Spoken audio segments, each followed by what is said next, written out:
¿Cómo están todos? Vamos a dar inicio con el tema de investigación de operaciones con la materia en particular. Y como se comentó, vamos a arrancar con el primer capítulo denominado Formulación de modelos de programación lineal. En ese sentido, lo más importante está relacionado con el entender correctamente cuál es el sentido o cuál es el objetivo que tenemos nosotros al momento de realizar cualquier tipo de formulación de modelos dentro del tema de investigación de operaciones. No olviden, les vuelvo a reiterar, la investigación de operaciones representa a un conjunto de modelos matemáticos que son desarrollados para atender cierto tipo de problemas los cuales presentan características comunes en su construcción. Y explico esto a través de esta gráfica sencilla. Nos damos cuenta, nosotros tenemos un estado que representa la realidad y lo que va a hacer nuestro modelo de programación, nuestro modelo de investigación de operaciones, es agarrar este modelo, este problema que se sitúa en una realidad, abstraerlo en un escenario ideal dentro de un modelo matemático. Una vez que tengo la representación matemática de este problema en una situación real, a través de una etapa de análisis generamos resultados. Y esos resultados, a través de un concepto de interpretación, me va a permitir tomar ciertas decisiones. No olviden, este será el camino idóneo que deberíamos de seguir o deberíamos de desarrollar antes de tomar una decisión. Todo este camino que estamos marcando representa sin duda alguna una serie de etapas y una serie de pasos que han permitido analizar, conceptualizar, entender y abstraer muy bien el problema para yo poder tomar una determinada decisión. Pero también existe el camino directo, ¿no es cierto? Y por eso se plantea también esta flecha en la cual agarro, yo tengo un problema representado en una realidad y a través de simplemente intuición opto por tomar una cierta decisión. Si bien este es el camino más común, este es el camino adecuado, y este camino común simplemente se toma o se lleva a cabo por las características propias de la realidad nuestra en la cual nos vamos desarrollando. No olvidemos que los problemas son siempre para ejecutarlos y solucionarlos lo más pronto posible, y en la proporción que nosotros tengamos la menor cantidad de tiempo posible, pues nuestras decisiones van a ser sin duda alguna lo más sujetas a una incertidumbre y esta incertidumbre por supuesto va a llevarnos a una mayor chance de fracaso en la decisión que estamos tomando. Por supuesto, a medida que esta intuición vaya aumentando en base a la experiencia, sin duda alguna el nivel de decisiones que vamos a tomar van a ir mejorando en su chance de éxito. Bueno, es una explicación rápida de cómo trabajar los modelos de programación dentro de los modelos de investigación de operaciones, generando este esquema de pasos y de procedimientos que me van a permitir tomar decisiones. Los modelos agarran un concepto de la realidad de un problema, lo abstraen, lo representan a través de un modelo matemático. Este modelo matemático tiene su proceso de resolución, que se denomina análisis, que me permite generar resultados, y estos resultados como tal los someto a un proceso de interpretación, el cual me permite tomar una decisión. Ahora, si bien es importante, quiero explicar un poco cuál es la característica de los modelos. Este es un tipo de modelo, por si acaso, modelo de programación lineal, viene representando un primer modelo que viene formando parte de los modelos de investigación de operaciones. Antes de entrar acá, tal vez me gustaría un poquito explicar cuál es la característica de un modelo de programación lineal. Estos modelos de programación lineal se caracterizan, vamos a poner acá, se caracterizan por, eh, por representar, si quieren, a problemas en los cuales se debe asignar una, bien, una determinada cantidad de recursos, ¿no es cierto?, hacia determinadas actividades. Ese es el objetivo fundamental, actividades de un modelo de programación lineal. Estos modelos de programación lineal lo que hacen es, o se aplican si quieres, o si quieren, cuando tenemos una determinada cantidad de ciertos recursos y ese recurso debe de irse asignando a ciertas actividades. Por supuesto, el objetivo fundamental de estos modelos de programación consiste en ir optimizando la asignación de sus recursos. Y la optimización, ¿no es cierto?, del problema se genera cuando se presentan, los siguientes escenarios. La optimización de un problema de programación lineal se presenta cuando se generan los siguientes escenarios. Generación, si quieren, vamos a poner aquí la generación de utilidades en problemas económicos, o por ejemplo cuando se da el hecho de la disminución de costos, problemas nuevamente económicos.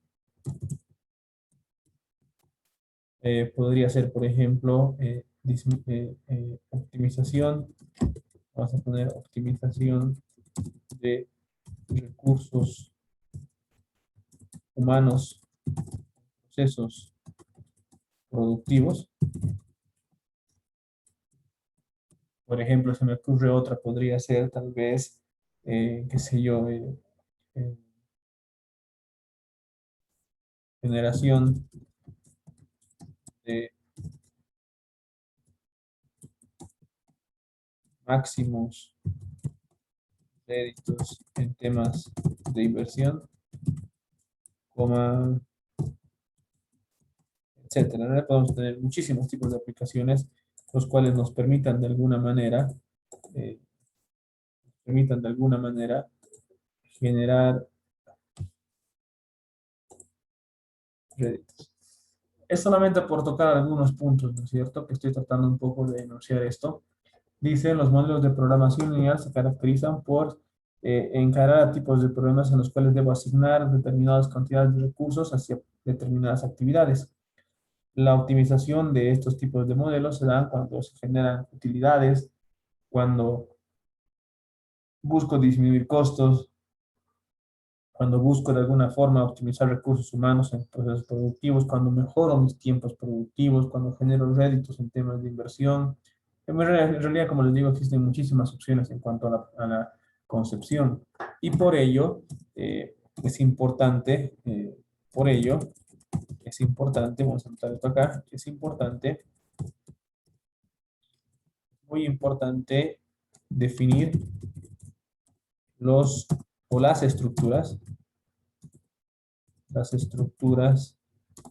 de un modelo de programación lineal, así se abrevia.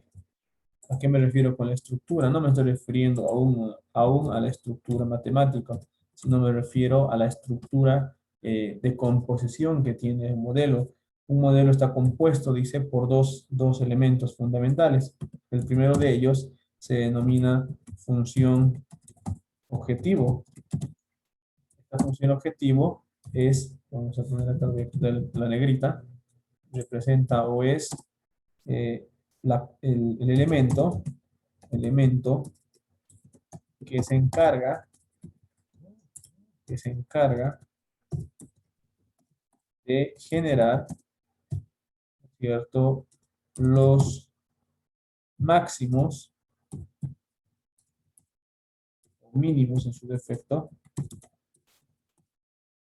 Máximos o mínimos es el elemento que se encarga de generar los máximos y o mínimos, ¿no es cierto?,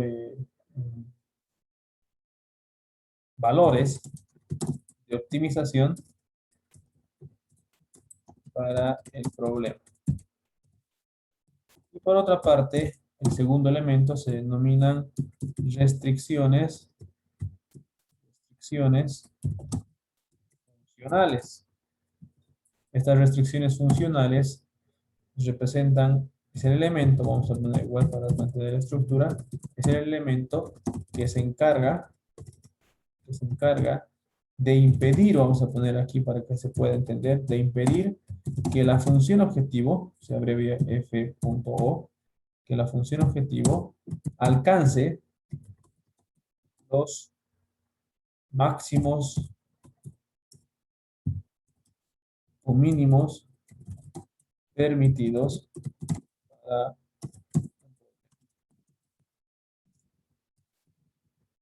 Entonces, para que se entienda un poco la figura, estas restricciones funcionales se encargan de impedir, dice, que la función objetivo alcance los máximos o mínimos permitidos para un determinado problema. Para que se pueda entender bien esto, toda función de programación lineal está clasificada entonces en dos partes. Una que busca denominada función objetivo, que tiene como único elemento o único objetivo, valga la redundancia, buscar alcanzar el máximo escenario y o mínimo escenario posible para que el problema sea óptimo en toda su faceta. Pero, por otra parte, las restricciones funcionales, que es el elemento complementario a un modelo de programación lineal, se encarga de impedir que esta función objetivo alcance justamente aquellos máximos o mínimos que está buscando el problema. Si bien esto parece un trabalenguas, no es otra cosa que simplemente un complemento justo y necesario.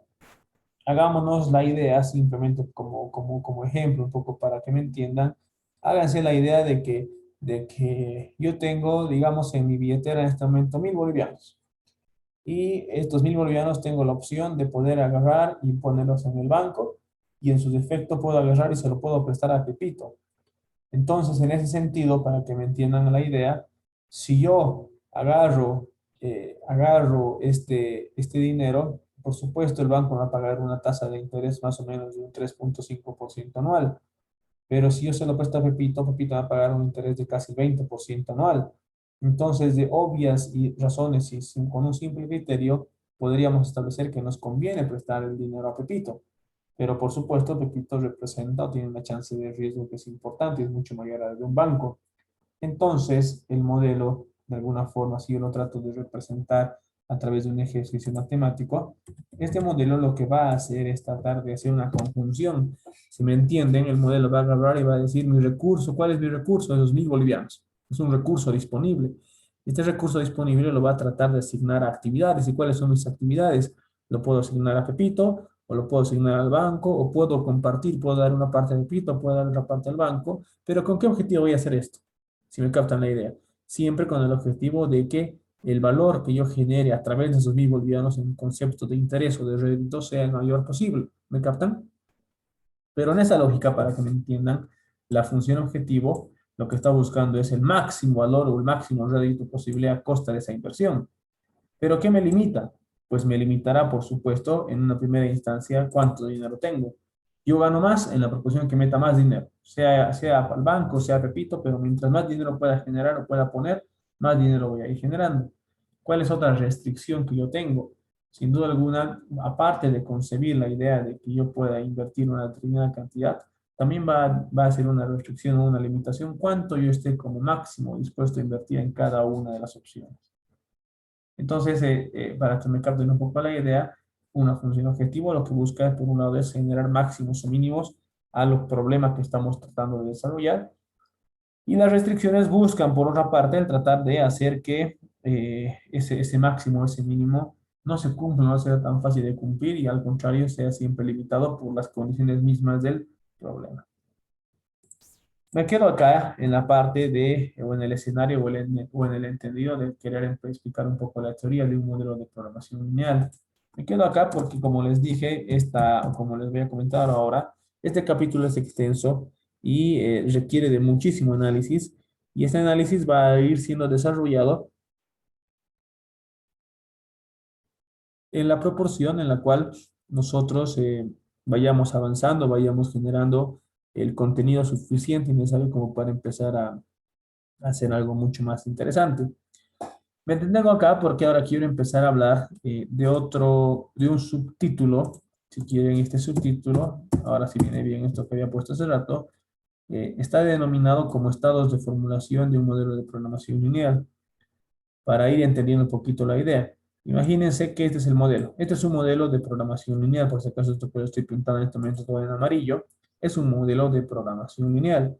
Este modelo en el cual ustedes ven una función z, ven variables x1, x2, x3, ven una función, ven un SA. Esto es justamente lo que representa en la etapa anterior la función y sus restricciones. La función objetivo es representada a través de una expresión matemática que está pintada, si quieren voy a jugar un poco acá en verde, y todo lo que es el sujeto A representan las restricciones funcionales que están jugadas en el color amarillo. Ambas buscan, como les dije, óptimos e impedir que éste alcance sus óptimos, son complementarios.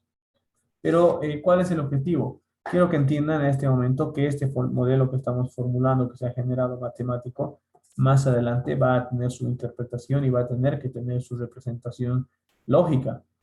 Esto es una forma de explicar esto. Yo tengo un problema y ese problema a través de una abstracción va a ser representado en un modelo matemático. Yo tengo un problema y ese problema en teoría lo he llevado a esto. Y esto, una vez que esté bien interpretado y bien abstraído y bien analizado, va a ser sometido a un proceso de resolución. Y cuando lo resuelva, va a entrar a una etapa como esta, etapa de análisis. Esta etapa de análisis para nosotros representa la etapa de resolución. Y una vez que esté resuelto, por supuesto me va a generar resultados y los resultados más adelante van a generarme decisiones. ¿Captan la idea? Pero para yo poder, una vez que tengo un modelo formulado, para yo poder hacer el siguiente proceso que es de resolución y análisis, estoy obligado a primero entender qué es un estado en su formulación, que sea canónica o ya sea estándar. Por ello es que vamos a iniciar con esta primera etapa dentro de los modelos de programación lineal, definiendo modelos canónicos, modelos estándar y para qué se usa. Por ello hemos arrancado con un primer ejercicio, con un primer ejemplo, en el cual vamos a identificar a los modelos en su estado canónico y en su estado estándar. Para empezar, quiero explicar lo que es un modelo en su estado canónico, donde dice su función en un estado canónico sí o sí debe ser maximizar. Las restricciones funcionales, esto significa RI, las restricciones funcionales, que en este caso son 1, 2, 3 por si acaso, las restricciones funcionales siempre deben ser menores o iguales al recurso limitado. DI es el recurso limitado, y explico esto. BI para este problema, por ejemplo, va a ser 18, 20, 8. Los recursos limitados vienen siendo los lados derechos de las restricciones funcionales. Y dice que para llevarlo a un canónico, esos lados derechos siempre tienen que ser menores o iguales. Y por último dice las XJ. Esas XJ significan variables de actividad. Y esto lo voy a anotar un poco acá para que se capte también la anotación y lo puedan recordar. Donde voy a decir, en todo caso, donde vamos a suponer, vamos a establecer que RI, este RI que estamos registrando en este momento, representa restricciones funcionales. Por ejemplo, XJ, este XJ representa variables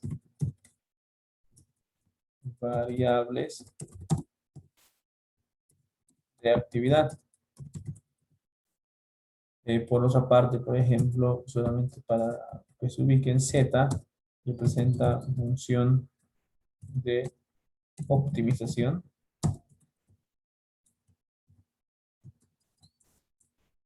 Luego, bueno, acá no aparece ninguna otra que sea un poquito más extraña.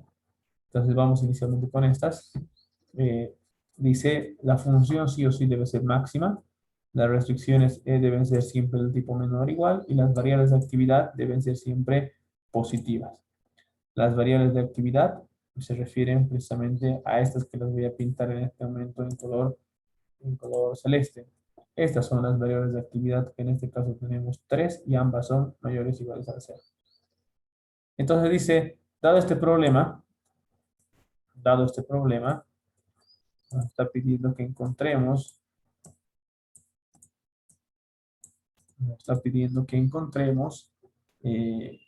las funciones en un estado canónico y en su estado estándar. No olviden, tengo un problema, ahora lo voy a pintar todo de blanco para que no se vea todo maltrecho. Dado un problema, este problema de programación lineal lo vamos a representar en un estado canónico y un estado estándar. Y para representarlo en ambos estados, simplemente voy a seguir con esta estructura tabla. Una estándar, su función puede ser máxima o mínima, sus restricciones están obligadas a ser igualdades, sus BI, sus lados derechos, es lo mismo por si acaso, sus BI pues, tienen que ser mayores al cero, es decir, positivos, y las variables de igual manera deben ser mayores o iguales que el cero. Entonces, empezamos, decimos tenemos un problema y este problema tiene que ser representado en su estado canónico y en su estado estándar. Para ello, un poquito me he anticipado en el sentido de plantear algunas cuantas reglas. Y las reglas de formulación son las siguientes. Imagínense que ustedes tienen, por ejemplo, una restricción. Esta restricción es A11, es la estructura, por si acaso, A11x1 más A12x2, que es mayor. Esto es lo que quiero que entiendan a un lado derecho. Su equivalente, por si acaso, es negativo, negativo, cambia el sentido, negativo, lado derecho. Es decir, como si yo multiplicara por -1 una desigualdad, ¿no es cierto? Cuando multiplico por -1 una desigualdad, cambian los signos de cada uno de los coeficientes, pero también cambia el sentido. Sea para menor o sea para mayor, es lo mismo. La segunda que ustedes deberían de entender, si yo tengo una restricción como esta que estoy planteando en este momento, con una igualdad, su equivalente para desigualdades sería la misma. Es decir, sería la misma ecuación con el mayor y la misma ecuación con el menor. O sea que cuando es una igualdad, yo quiero representar la igualdad en desigualdades, se subdividen en dos tipos de funciones. Una que es la misma con mayor y otra que es la misma pero con menor. Como les decía anteriormente, también puedo tener una que sea menor y para llevarlo al mayor, otra vez por -1, cambian coeficientes en signos, pero se cambia también el sentido. Por otra parte, yo tengo una que es menor y lo deseo llevar a una igualdad. Lo único que hago es incrementar una variable h que permite que se genere la igualdad. Si yo tuviera una restricción que es mayor y quiero que se vuelva igualdad, lo único que hago es restarle una variable s e inmediatamente, si quieren, tengo la restricción de igualdad. Otra sexta regla está relacionada a los cambios de variable de actividad. Es decir, si yo tengo una variable de actividad que sea menor a 0 y necesito que se vuelva mayor a 0, lo único que hago es hacer este cambio de variable. Y cuando se genere este cambio de variable donde aparece un x', este x' va a ser mayor a 0. Por otra parte, si es que yo tuviera una función o una variable de actividad que aparece como no restringida, entonces lo que yo debo hacer es este otro cambio de variable en el cual aparecerán dos variables prima y 2', las cuales al aparecer ambas variables van a tener el concepto de mayor o igual que el 0.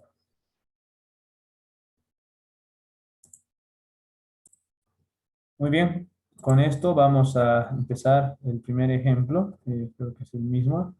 Sí, correcto, vamos a arrancar con el primer ejemplo que dice, vamos a agarrar el problema en su estado original, en su estado inicial, y lo vamos a llevar a un estado canónico y a un estado estándar. Entonces lo único que hacemos es decir, por ejemplo, como primer punto, lo vamos a,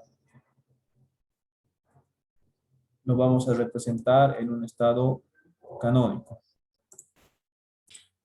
Entonces se lo va a representar inicialmente en estado canónico, para que se pueda entender de una manera adecuada la idea.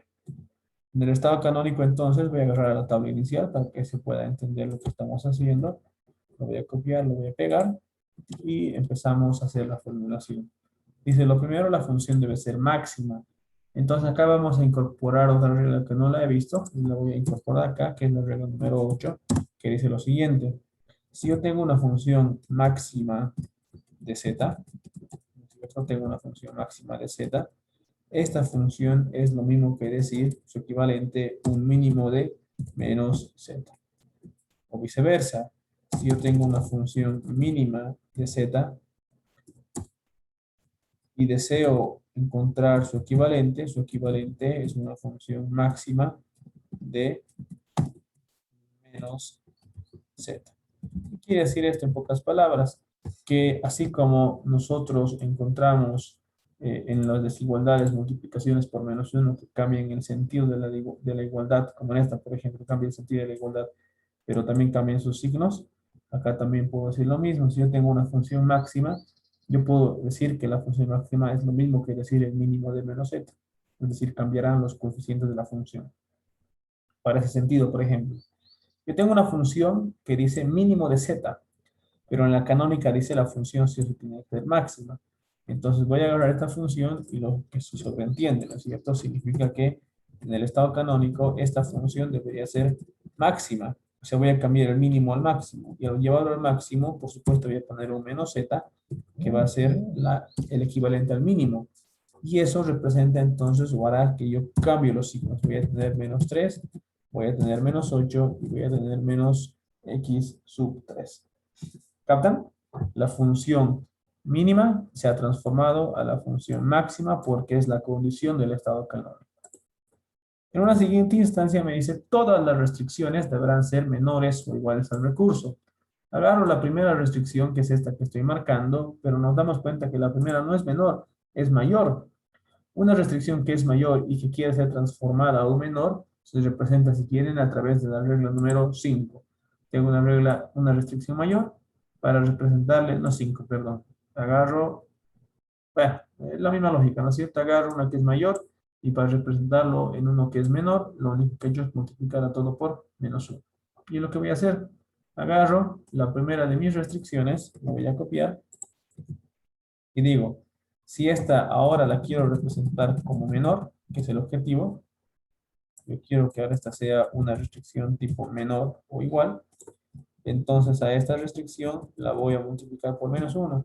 Esto se vuelve negativo y finalmente se vuelve negativo. La primera de mis restricciones funcionales, por si acaso, ya es menor. Y eso tiene que pasar con todas mis restricciones funcionales, entonces hacemos lo mismo con la segunda. Pero la segunda, la voy a copiar acá, esta segunda tiene un detalle. Ahora esta segunda es una igualdad. Yo digo, cuando tengo una restricción que es una igualdad y deseamos transformarla en una desigualdad menor, voy a recurrir a alguna de mis reglas y en este caso viene siendo la regla número 2.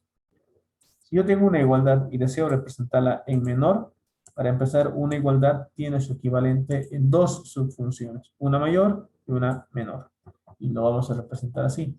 Una que es menor, si quieres, mayor, menor, no importa el orden. Y la misma, y esta va a ser si quieren restricción 2.1, y la misma, control C, control V, que va a ser la restricción 2.2, pero la cual va a tener el sentido de mayor. ¿Captan? Es el estado original. La restricción de igualdad, el R2, para ser representado como un menor o igual, ha sido transformado en su equivalente en dos igualdades, dos ecuaciones son con desigualdades de menor y mayor. El problema es que, como estamos haciendo canónico, todas deben ser menores. Por ende, la 2.1 cumple, pero la 2.2 no cumple porque nuevamente estamos con una restricción del tipo mayor. Por ende, para llevar esta a una del tipo menor, lo único que voy a hacer es multiplicarla por menos 1. Y automáticamente tenemos representada la segunda restricción en un estado canónico. Seguimos acá. La tercera restricción, al ser menor, simplemente se la va a copiar y no hay que hacer ningún tipo de modificación. Tenemos la restricción 2, 2.1, 2.2 y la restricción 1. Y por último, como ya no tenemos más restricciones funcionales, nos toca evaluar las restricciones de la negatividad. Es decir, las tres restricciones que en este caso tenemos, todas deberían ser mayores o iguales al 0. Y como todas son mayores o iguales al 0, simplemente las vamos a copiar y tenemos representada la restricción en un estado canónico. Esto sería la simulación para un estado simplemente canónico. Ahora haremos lo mismo para un estado, en este caso, estándar. ¿Cuál es el escenario para un estado estándar? Vamos a poner acá 2. Vamos a poner 2 y vamos a poner estado estándar. En el estado estándar, por supuesto, las condiciones han cambiado. Ahora tenemos, vamos a poner acá control C y vamos a ponerle aquí control V. En el estado estándar, chao, en la columna, en el estado estándar tenemos que hacer cumplir las siguientes condiciones. Dice la primera, su función puede ser máxima, puede ser mínima. Agarro el problema original y como es mínimo lo mantengo así, no tengo ningún inconveniente. La función es mínima y está tal cual. Sus restricciones todas ahora deberían ser de igualdades, dice. Eso es lo que está planteando acá. Todas mis restricciones deberían ser iguales al recurso limitado. Entonces, agarro la primera restricción y la voy a copiar para que nos podamos ubicar. Esta primera restricción me hace entender lo siguiente. Tengo una restricción que es de tipo mayor, pero el problema me dice que lo represente en una igualdad. En mis reglas, que están aquí, me dice y me plantea lo siguiente. Cuando yo tengo, perdón, entonces, como les digo, con esta primera restricción, para poder llevarla a un sentido de igualdad, que es lo que está planteando la formulación estándar en su segunda condicionante, me voy a ir acá arriba y vamos a encontrar seguramente que cuando yo tengo una restricción que es del tipo menor y deseo transformarla en una igualdad, se incrementa lo que es una variable h. Al contrario, si yo tengo una restricción de tipo mayor y deseo representarla en una igualdad, se resta una variable s. ¿Qué es lo que vamos a hacer acá? Un poco para que ustedes vayan entendiendo. Si yo tengo una variable del tipo mayor y deseo transformarla porque el modelo estándar así me lo pide en una igualdad, automáticamente cada vez que va a ser mayor, lo que voy a hacer es restarle una variable s y la numeración que va a tener esta variable s va a estar en función del tipo de restricción que estoy evaluando. La restricción, perdón, del número de restricción, dice restricción número 1, por ende, acá voy a poner sub 1. La variable será la variable s sub 1 y automáticamente esta restricción se volvió una igualdad. En un segundo caso, por ejemplo, me voy a agarrar a la original y voy a decir, mi segunda restricción, la número 2, es una restricción que ya de entrada presenta una igualdad y por ende está cumpliendo con la condición de formulación estándar, por ende no lo toco. La tercera restricción, que es la restricción número 3, igual la voy a copiar y nos damos cuenta de que la tercera restricción presenta una condicionante del tipo menor. Y cada vez que va a ser menor, lo que voy a hacer es incrementarle una variable h, que en este caso también va a ser sub 3 ahora. ¿Por qué? Porque la variable pertenece a la restricción número 3. Reitero, las subnumeraciones que tienen cada una de las variables s y h dependerán del número de restricción que estoy evaluando o estoy contemplando. Entonces, en este caso la función es máxima o mínima, en este caso es mínima, no hay problema. Las restricciones deben ser funcionales, deben ser del tipo igualdad. Las tres restricciones funcionales son igualdad, está cumplida esa condición. Y finalmente dice, pero en la tercera, todos mis lados derechos deberían ser positivos, es decir, tengo 18, 20 y 8. Se cumple la condición. Y por último, todas mis variables de actividad deberían ser mayores o iguales al 0, cosa que en este caso cumple porque son todas de no negatividad. En ese sentido, tenemos entonces una función y esta función está representada en su estado completamente estándar. Espero que con esto se pueda entender. Vamos a evaluar en este momento un segundo ejemplo.